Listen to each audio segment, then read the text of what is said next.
നമസ്കാരം. Economic times മലയാളത്തിലേക്ക് സ്വാഗതം.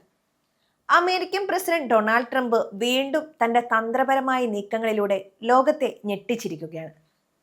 ട്രംപ് അധികാരത്തിൽ വന്നത് മുതൽ ഇന്ത്യയും അമേരിക്കയും തമ്മിലുള്ള വ്യാപാര ബന്ധത്തിൽ വലിയ മാറ്റങ്ങളാണ് നമ്മൾ കണ്ടുകൊണ്ടിരിക്കുന്നത്. ഏറ്റവും പുതിയ വാർത്ത കേട്ടാൽ ഇന്ത്യക്ക് വലിയ ആശ്വാസമെന്ന് തോന്നാം. ഇന്ത്യയിൽ നിന്നുള്ള ഉൽപ്പന്നങ്ങൾക്ക് അമേരിക്ക ഏർപ്പെടുത്തിയിരുന്ന ഉയർന്ന നികുതി അഥവാ താരിഫ് 18% ട്രംപ് കുറച്ചിരിക്കുന്നു. നേരത്തെ ഇത് 50% വരെയായിരുന്നു. പക്ഷേ ഈ സന്തോഷ വാർത്തയ്ക്കൊപ്പം ട്രംപ് ഒരു വലിയ നിബന്ധന കൂടി വെച്ചിട്ടുണ്ട്. ഇന്ത്യ ഇനി റഷ്യയിൽ നിന്ന് എണ്ണ വാങ്ങരുത്. ഒരു വശത്ത് കുറഞ്ഞ വിലയ്ക്കുള്ള റഷ്യൻ എണ്ണ, മറുവശത്ത് അമേരിക്കൻ വിപണിയിലെ വമ്പൻ സാധ്യതകൾ. ഏതാണ് ഇന്ത്യക്ക് കൂടുതൽ ലാഭകരം? നമുക്ക് വിശദമായി പരിശോധിക്കാം. തിങ്കളാഴ്ച, അതായത് 2026 ഫെബ്രുവരി 2 പ്രധാനമന്ത്രി നരേന്ദ്രമോദിയുമായി നടത്തിയ ഫോൺ സംഭാഷണത്തിന് ശേഷമാണ് ട്രംപ് ഈ പ്രഖ്യാപനം നടത്തിയത്. ഈ നീക്കത്തെ ട്രംപ് വിശേഷിപ്പിക്കുന്നത് ഒരു മാസ്റ്റർ പ്ലാൻ എന്നാണ്. ഇതിന് പിന്നിലെ കണക്കുകൾ പരിശോധിച്ചാൽ ട്രംപിന്റെ ലക്ഷ്യം വ്യക്തമാകും. ഇന്ത്യയുടെ ആകെ എണ്ണ ഇറക്കുമതിയുടെ 40% ഇപ്പോൾ റഷ്യയിൽ നിന്നാണ്. യുക്രൈൻ യുദ്ധത്തിന് ശേഷം പാശ്ചാത്യ രാജ്യങ്ങൾ റഷ്യയെ അകറ്റി നിർത്തിയപ്പോൾ ഇന്ത്യ റഷ്യൻ എണ്ണയെ വലിയ ഡിസ്കൗണ്ടിൽ സ്വീകരിച്ചിരുന്നു. ഇത് നമ്മുടെ രാജ്യത്തെ പെട്രോൾ വില നിയന്ത്രിക്കാനും സാമ്പത്തിക കമ്മി കുറയ്ക്കാനും വലിയ രീതിയിൽ സഹായിച്ചിട്ടുണ്ട്. എന്നാൽ ഇന്ത്യ റഷ്യയോട് അടുക്കുന്നത് ട്രംപിന് ഒട്ടും ഇഷ്ടപ്പെട്ടിട്ടില്ല. റഷ്യൻ എണ്ണ വാങ്ങുന്നതിന് ശിക്ഷയായി 25% പെനാൽറ്റി താരിഫും അമേരിക്കൻ ഉൽപ്പന്നങ്ങൾക്ക് ഇന്ത്യ നികുതി ചുമത്തുന്നതിന് പകരമായി 25% റെസിപ്രോക്കൽ താരിഫും ചേർത്ത് ആകെ 50% നികുതിയാണ് ട്രംപ് ഇന്ത്യക്ക് മേൽ ചുമത്തിയിരുന്നത്. ഇതിന്റെ ആഘാതം നേരിട്ടത് നമ്മുടെ തുണിത്തരങ്ങൾ, IT സേവനങ്ങൾ, മരുന്നുകൾ, സ്വർണ്ണാഭരണങ്ങൾ എന്നിവയുടെ കയറ്റുമതിയാണ്. അമേരിക്കൻ വിപണിയിൽ ഇന്ത്യൻ ഉൽപ്പന്നങ്ങൾക്ക് വലിയ വില കൊടുക്കേണ്ടി വന്നതോടെ നമ്മുടെ ബിസിനസ് കുറയുകയും ചെയ്തു. ഇപ്പോഴത്തെ പുതിയ ഉടമ്പടി പ്രകാരം ഈ 50% നികുതി 18% കുറയും. ഇതിന് പകരമായി ഇന്ത്യ റഷ്യയിൽ നിന്നുള്ള എണ്ണ വാങ്ങൽ പൂർണ്ണമായും നിർത്തണം. പകരം അമേരിക്കയിൽ നിന്നോ വെനസ്വേലയിൽ നിന്നോ എണ്ണ വാങ്ങാനാണ് ധാരണ. ഇതിലൂടെ ഏതാണ്ട് $500 ബില്യൺ വ്യാപാരമാണ് ട്രംപ് ഇന്ത്യയിൽ നിന്ന് പ്രതീക്ഷിക്കുന്നത്.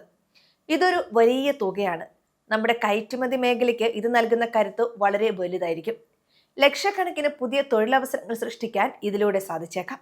ഇവിടെ ഒരു കാര്യം നമ്മൾ ശ്രദ്ധിക്കണം. റഷ്യയിൽ നിന്ന് എണ്ണ വാങ്ങുന്നത് നിർത്തിയാൽ ഇന്ത്യക്ക് സാമ്പത്തികമായ ലാഭമാണോ നഷ്ടമാണോ? നമുക്ക് ഇതൊന്ന് താരതമ്യം ചെയ്യാം. റഷ്യ നൽകുന്ന ഡിസ്കൗണ്ട് വഴി ഇന്ത്യക്ക് വർഷം തോറും ഏകദേശം $5 മുതൽ $7 ബില്യൺ വരെയാണ് ലാഭിക്കാൻ കഴിയുന്നത്. എന്നാൽ അമേരിക്കൻ വിപണിയിൽ 50% നികുതി കൊടുക്കേണ്ടി വരുമ്പോൾ ഇന്ത്യൻ കയറ്റുമതി മേഖലയ്ക്കുണ്ടാകുന്ന നഷ്ടം ഇതിന്റെ എത്രയോ മടങ്ങ് വരും. അതായത് എണ്ണയ്ക്ക് കിട്ടുന്ന ലാഭത്തേക്കാൾ വലിയൊരു തുക നികുതിയായി നമ്മൾ അമേരിക്കയ്ക്ക് നൽകേണ്ടി വരുന്നു.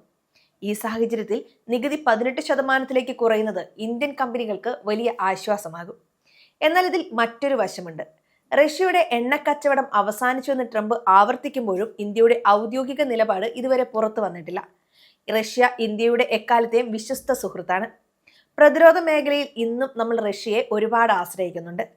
ട്രംപിന്റെ വാക്കിന് വഴങ്ങി റഷ്യയെ പിണക്കുന്നത് ഭാവിയിൽ നയതന്ത്രപരമായ വെല്ലുവിളികൾ ഉണ്ടാക്കിയേക്കാം. കൂടാതെ എണ്ണ ഇറക്കുമതിക്കായി അമേരിക്കയെ മാത്രം ആശ്രയിക്കുന്നത് നമ്മുടെ ഊർജ്ജ സുരക്ഷയ്ക്ക് ഭീഷണിയാകുമോ എന്ന ആശങ്കയും വിദഗ്ധർ പങ്കുവയ്ക്കുന്നുണ്ട്. അമേരിക്കൻ വിപണിയിലെ ഈ ഇളവ് നമ്മുടെ ടെക്സ്റ്റൈൽസ് മേഖലയ്ക്കും വജ്രവ്യാപാരികൾക്കും വലിയ പ്രതീക്ഷയാണ് നൽകുന്നത്. വസ്ത്രങ്ങൾക്കും ആഭരണങ്ങൾക്കും അമേരിക്കയിൽ ഡിമാൻഡ് കൂടും. ഇത് നമ്മുടെ GDP വളർച്ചയെ പോസിറ്റീവായി ബാധിക്കും. ചുരുക്കത്തിൽ പറഞ്ഞാൽ എണ്ണയിലെ ലാഭത്തേക്കാൾ വിപണിയിലെ നേട്ടത്തിനാണ് ഇന്ത്യ ഇപ്പോൾ മുൻഗണന നൽകുന്നത് എന്ന് വേണം കരുതാൻ. എങ്കിലും വിദേശകാര്യ മന്ത്രാലയത്തിന്റെ ഔദ്യോഗിക പ്രതികരണം വന്നാൽ മാത്രമേ ഇന്ത്യയുടെ കൃത്യമായ നിലപാട് വ്യക്തമാകൂ. റഷ്യയുമായുള്ള ബന്ധം നിലനിർത്തിക്കൊണ്ട് തന്നെ അമേരിക്കൻ വിപണിയെ എങ്ങനെ ഉപയോഗിക്കാം എന്നതിലാകും മോദി സർക്കാരിന്റെ ശ്രദ്ധ.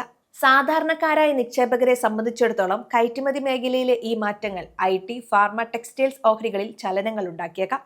വരും ദിവസങ്ങളിൽ വിപണി ഈ വാർത്തയോട് എങ്ങനെ പ്രതികരിക്കുമെന്ന് നമുക്ക് കാത്തിരുന്ന് കാണാം.